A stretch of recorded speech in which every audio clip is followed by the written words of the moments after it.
Hello स्वामी, शर्मिष्ठा बोलतेय. कायम ना आत्तापर्यंत असंच झालेलं आहे की जेव्हा जेव्हा मी तुमच्याकडे आले आहे ना तेव्हा तेव्हा मी फक्त मागितलं आणि इतकं न बोलता न मागता तुम्ही सगळं मला दिलं आहे. त्यासाठी कधी थँक्यू म्हटलंच नाही. तर अक्कलकोटला बसलेले असता तुम्ही आणि सतत माझ्याबरोबर सुद्धा असता.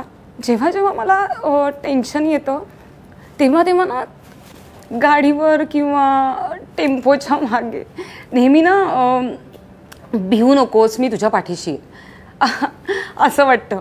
गाडीत जेव्हा बसलेले असते ना तेव्हासुद्धा ना मला सतत असं वाटत असतं की माझ्या शेजारच्या सीटवर तुम्ही आहात.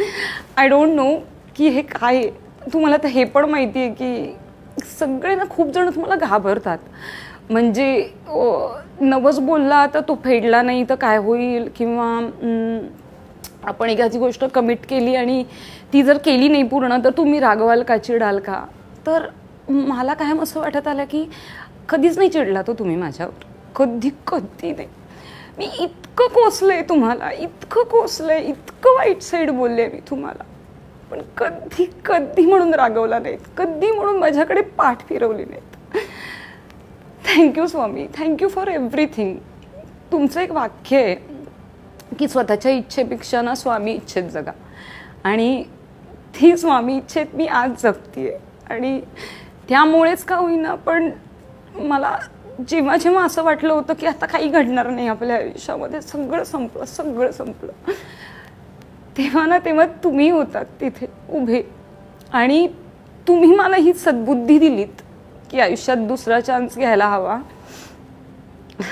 आणि तेजसच्या रूपाने माझ्या आयुष्यात एक खूप छान पार्टनर पाठवलात. आणि कशासाठी तुम्हाला थँक्यू म्हणू की मला इतके छान आई वडील दिलेत, मला या जगात जन्म घेण्याची संधी दिली.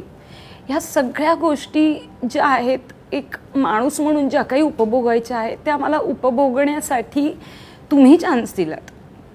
आणि मी कायम म्हणत आले मी नाही घाबरत तुम्हाला. मी फक्त एकदाच घाबरते जेव्हा मी तुमची शपथ घेते ना तेव्हा. कारण मला एकदा लहानपणी फार दट्ट्या बसलाय आणि हे तुम्हाला माहिती आहे. मी एकदा खोटी शपथ घेतली होती तुमची आणि नंतर मग मी धावता धावता पडले होते आणि माझा इतका गुडघा फुटला होता. तेव्हा माझ्या लक्षात आलं की काय केलेलं आहे आपण, काय चूक केली. तर मला लक्षात आलेलं की नाही यार, आपण स्वामींची शपथ खोटी घेतली आणि आपण खोटं बोललो. तर तेव्हापासून आत्तापर्यंत मी कधीही तुमची खोटी शपथ घेतलेली नाही आणि कधी घेऊही शकत नाही.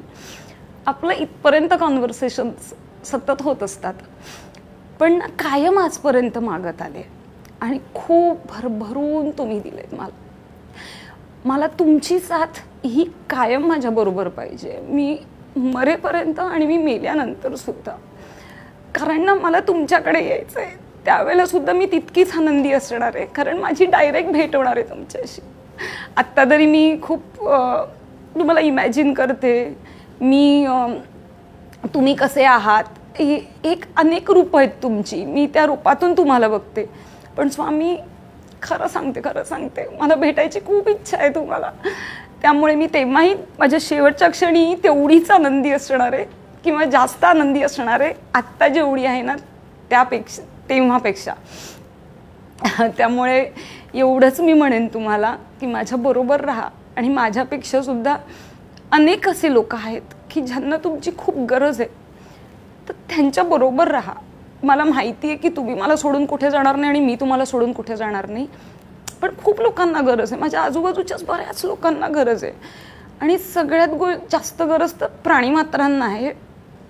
ते जग तुम्ही निर्माण केलं आहे, तर त्यामुळे त्यांनाही तुमची तेवढीच गरज आहे. तिथे लक्ष असू द्यात आणि ह्या सगळ्या धकाधकीमध्ये स्वतःच्या तब्येतीची काळजी घ्या. कारण तुमचंही वय झालंय हो आता.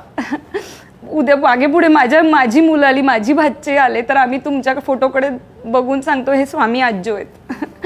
त्यामुळे तुमची स्वतःची पण काळजी घ्या आणि आमची काळजी घ्यायला तर तुम्ही आहातच.